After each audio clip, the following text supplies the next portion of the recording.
This is the fourth video in the how-to series on how I made the simple audio visualizer, SeeingTheMusic.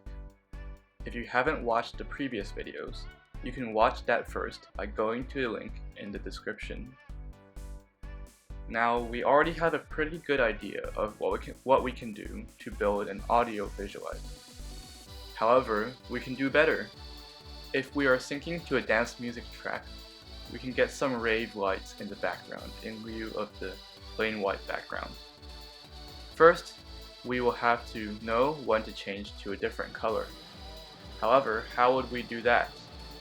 You could train a network to pick the optimal time steps, but that would involve a lot of labeling. Since this is actually quite a simple problem, we can opt for a different solution by borrowing a concept called NonMaximum Suppression. I will now have my TA, Rob, explain what that is. What is non-maximum suppression? You might have heard of it from object detection in modern computer vision, where say the model sees a car and it poses many bounding boxes for the car, and then we need to thin out those bounding boxes and pick out the best one. So eliminate all the ones that are suboptimal. This technique is not limited to object detection. Edge detection in classical computer vision also uses non-maximum suppression.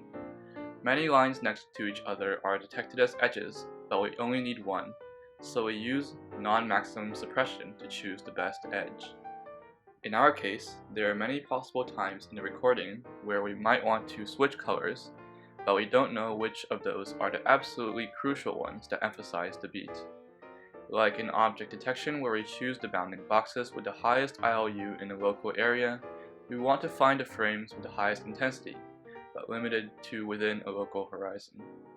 The final step is to include an error tolerance. The audio can be quite volatile sometimes, so we can introduce an error tolerance threshold so that if the intensity of a frame is greater than a certain percentage of its neighbors, it is chosen.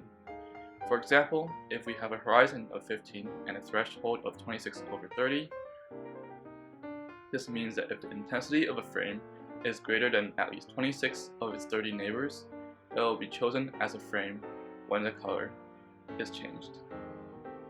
Also, notice that the brightness decays by 5% at each frame, so that the lights seem like they're flashing. And so, every time the color changes, the lights flash bright once again.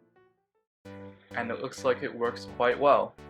It's quite spastic when there is no beat, but once the 4 on the floor comes in, it begins to react to the beat intelligently. In the next how-to episode, we will talk about animating the frames. Stay tuned.